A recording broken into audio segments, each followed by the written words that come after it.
Alright guys, TacticalRab back again today. Hope you're all doing well and enjoying your day so far. Welcome back to Valorant News, and everyone wants to know which organizations are going to be accepted by Riot as part of the partnership ecosystem that they are bringing in next season. More implications and expectations as to which teams that might well be today, but also it does mean that many players might well be out of a job next season. What does that mean for the crazy Rostermania that might well go down before Champions this year? Very much intrigued to your thoughts in the comment section below. Hit the like button if you enjoy. Subscribe if you're new as always. I would greatly appreciate it. Really helps out the channel. Thank you very much indeed for doing that one. Plenty to dive into today, as you guys I'm sure can expect. Firstly, we looked at this briefly yesterday. Koi Magnum, formerly of Fnatic, he's joining the team. That of course we looked at the rumor of that yesterday, so that at least is the plan for now. This is a very interesting piece actually here as well from Valorant on the Split side. So Split is actually temporarily out of the competitive queue while they work on a map fix exploit. Kind of crazy how often things like this can come up. Now this is what it looks like. You can actually get here with Jet, and at least at the present time, I mean it's out of the queue now, so can't really do this anymore. But you can get here with Jet and it seems that, well, and Raze as well. So basically if you double updraft, effectively you can get on top of this thing, and well, basically you just get a free line of sight down here into where the ropes are. So this poor lad's got no chance at all. And the thing about it is actually if you use Jet's passive, you can kind of go across for a number of these different things. So it's kind of strange to me, like, why they even add these kind of, well, things into the game. I don't even know how to describe exactly what this is on the wall here, but you can use this for many different reasons to get many different angles here, and you can use the updraft to go across between them, as you can see, or you can use the passive to go across between them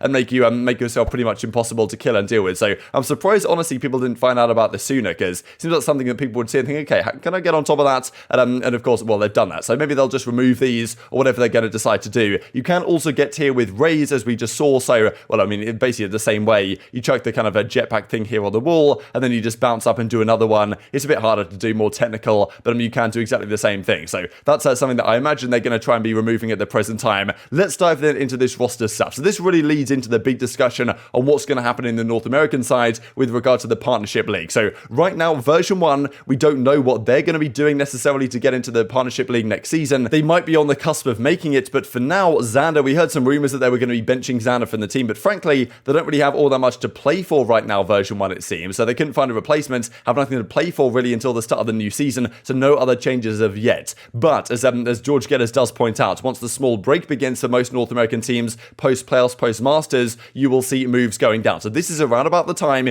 we expect to see, relatively, like after the Masters, when the last chance qualifier is going on, Riot will probably have reviewed by that point the partnership applications by a lot of these organizations, and they will have made their decision as to which organizations are going to get involved in their partnership league for next season. It's effectively like a franchise league, but it's, well, it's done in a slightly different way. Guys, if you're familiar with League of Legends, you'll know exactly how effectively the teams pay some money to get involved and pay like 10 million, I think it was initially, to get involved in the league for a permanent basis. Other esports have gone down a similar route, like regular American sports work often in rather a similar way, but this is done slightly differently. I'm pretty sure the partners actually get paid a bit of money by Riot for their kind of long-term support of the league, but it's effectively the same idea where the leagues themselves, there's going to be 3 leagues around the world, one in the Americas, one in Europe, Middle East and Africa, and one in Asia Pacific. Effectively, there's going to be 10 to 12 teams is the current rumor in all of those regions, and there will be, as a result, no kind of promotion relegation system going on there. The 12 teams that are selected, or the 10 teams that are selected, will be the 10 organizations that will be in the league for the entire season, which does mean that if you are a lesser organization not involved, then you effectively have nothing to do. You can play in the regional local leagues, but of course much less sponsorship and potential revenue from those situations. That means many organizations right now operating in Valorant will likely leave over the coming months, leaving their players without a job, and also potentially with a crazy Rostermania to come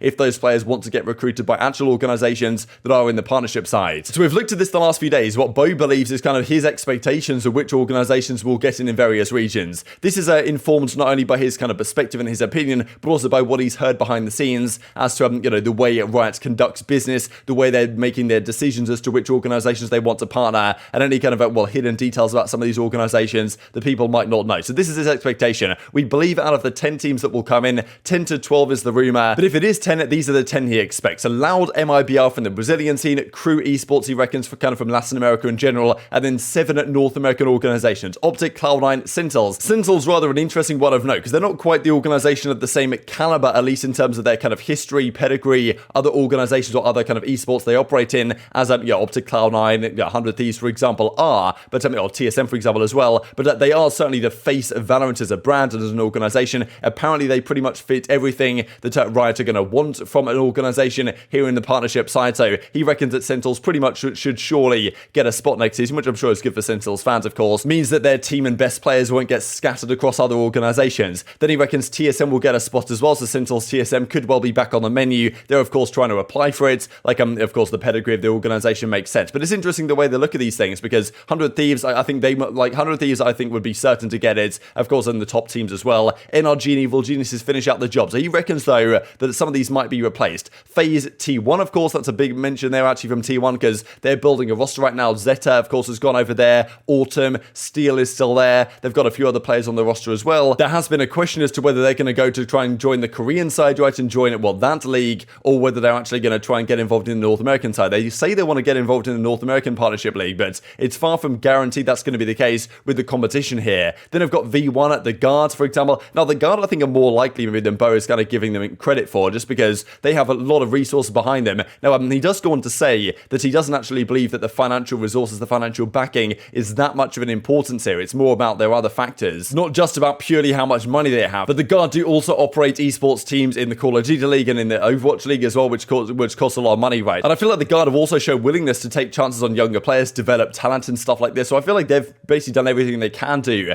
to to be included here in the partnership side. So I'd personally be surprised if they don't get it. But these apparently are the organizations that he reckons have a good chance. He goes on to give some reasoning right here, saying that nothing is confirmed, of course. Riot does work in mysterious ways, but giving some ideas that everything will probably be revealed as soon as effectively Champions is over. He reckons Sentinels click off pretty much every single check mark in terms of an organization for franchising. They're, of course, well, one of the biggest reasons he thinks they'll get in is because they're the face of the esport, which of course makes sense as well. He's talking a little bit about Brazilian representation. Crew is self-explanatory, but apparently he's heard some interesting stuff about Crew that might not guarantee their chance of getting in at all. Now, he reckons, well, TSM is getting in. They tick all the boxes as to 100 Thieves, but NRG could easily be replaced by version 1, T1, potentially the Guards. E.g., he reckons that, they've also experimented in maybe a similar way to the Guards with their roster. Like, Riot thinks positive of if they experiment with their team, try and make things happen. And, he also goes on to say that he reckons Complexity or NYFU could even make franchising kind of former Andbox team. And he reckons that financial stability is one of the many things Riot looks at, right? They don't necessarily look at how much money the organization has behind them. So we shall see on this front. But of course, what this does mean is, and just looking at this real quick as we go on to discuss these teams between kind of where they've been looking in the rankings the last couple of years or so, is that out of these organizations that don't get in, they're effectively going to have nothing to play for, right? If you're a Gen.G, if you're an xNed, if you're an Evil Geniuses, right? xNed wasn't even mentioned in that list right there, and you're trying to apply for partnership and they say no, then what are you going to do with your team, right? Because you're not going to be part of the league next season, so why would you even bother to stick around in VALORANT? And that is the thing, if we get this announced after Champions, the organizations themselves are rather more than likely going to know before Champions. And this is what George Geddes says right here. The real Rostermania will begin towards Champions-ish, where teams are told by Riot whether they have been accepted into the partnership system next year. A lot of pros will lose their jobs, a few will stay, depending on the number of teams. Xander will get a home for sure, he reckons, right, which of course makes sense from the version 1 side, right? So let's say version 1, as an example team, don't get into the partnership ecosystem for next year. As an organization, they might think, well, look, there's nothing really to play for in VALORANT anymore. Do we really want to fund an organization to play in the regional leagues, not be in the proper league? Probably not, right? So probably at that point, they're going to say, okay, look, we're out of VALORANT, we're going to drop our entire team, and those, well, players eventually now become free agents and, well, no longer employed. Now, therefore, before Champions, many teams are going to be making crazy moves, right? Because let's say you are, for example, a Sentinels, and you've just failed to qualify for the World Championship. Let's say at the last chance qualifier, if they do get to go to the LCQ, as we've been talking about the last couple of days, but let's say they don't qualify for the World Championship, they're then sitting there before Champions thinking, okay, look, we're in the partnership league for next season, we've got to rebuild a roster, let's maybe target a guy like Xander or target whoever there might be on the market. So that is kind of the question mark here, that Rostermania might be getting pretty crazy after this situation goes down, if before Champions or surely before Champions. And of course, we don't really expect any of the teams that have qualified for Champions making any changes in that situation, just because if you qualify for Champions, you're probably pretty happy with your current roster. But it's more like we may get a very similar to the LG situation. We've already seen Luminosity Gaming drop their team, or effectively say, look, we're out of VALORANT, these guys are going to be gone from our roster effectively very soon indeed. They're still currently playing under their banner for at least the short period of time from now on for the rest of the stage. But more than likely, we'll see many other organizations and teams doing exactly that as time progresses, right? Saying that, like, look, okay, we didn't get a spot in the partnership league. Like, if that Riot decided not to select our application and go through with it, therefore we're out of here, right? And we're gone. Our players are gone. Loads of players are going to lose their jobs as a result, because there's going to be less spots in the professional circuits, which is definitely not a good thing for the players at all, but it does create some incredible roster situations, right? Because let's say you're a team like Ghost Gaming, they weren't even mentioned so far, but they've been looking really solid right now, right, in the kind of the VCT main events. Let's say they just miss out on qualifying for the World Championship. You've got the likes of Nismo, really talented players out there that these organizations that did qualify and did get a spot or did get accepted into the Partnership League might want to pick up. So no doubt one of the craziest roster periods in probably esports history, frankly, is going to follow over the coming months. A couple of things just to mention here before we close out the video. I thought this is rather funny as well, just on the topic of NRG, right, because we don't really know 100% if they're going to get a spot either. Now, of course, so far in stage 2, they haven't really been looking all that good. And as FNS says, NRG gaming organization will qualify for the 9th gauntlet as number 1 seed, saying that online, or like, not necessarily online, but in like less crucial matches, these guys are unreal. And then when it actually comes, well, push comes to shove, they're not quite in the situation, right? But as we saw right here, like these organizations, like who's going to get a spot in the franchise league? We know that Luminosity aren't going to be there. They've already called it quits. FaZe might not get it either. The Guard, NRG, no guarantees. Xset and Ghost weren't even mentioned by Bo. And that leaves many players, I mean, the likes of Cryocells, you know, Zekken, these type of guys, like are potentially on the market for other teams that did qualify to pick up, right? So